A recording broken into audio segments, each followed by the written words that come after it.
Recruitment ক্ষেত্রে আমাদের সরকারের পরিষ্কার নীতি, কোন রিক্রুটমেন্ট বোর্ডে কোন পলিটিক্যাল অ্যাপয়েন্টমেন্ট হবে না।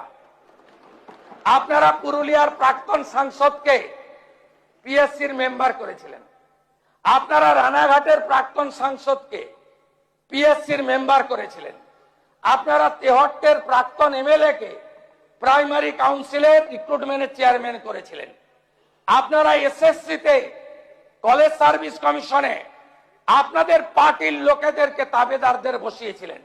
আমাদের সরকার ইউপিএসসি ধাঁচে কমপ্লিটলি ট্রান্সপারেন্ট নিয়োগ করবে, একটাও রাজ্য সরকারের কোন পোস্ট ফাঁকা থাকবে না, শিক্ষক শিক্ষাকর্মী অধ্যাপক ফাঁকা থাকবে না।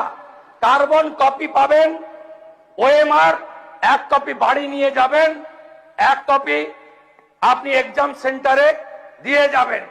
15 নাম্বার করে 10 নাম্বার 20 নাম্বার করে ভাই ভাই ছিল, আমরা 5 নাম্বার ভাই ভাতে রাখবো।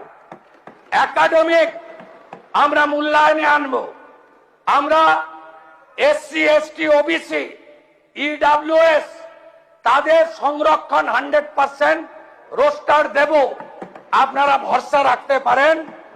আমরা নিয়োগের ক্ষেত্রে অত্যন্ত স্বচ্ছতায় আমরা এসএমএস দিয়ে প্রাক্তন শিক্ষামন্ত্রীর কায়দায় কোন নিয়োগ করব না, স্বচ্ছতার সঙ্গে নিয়োগ হবে।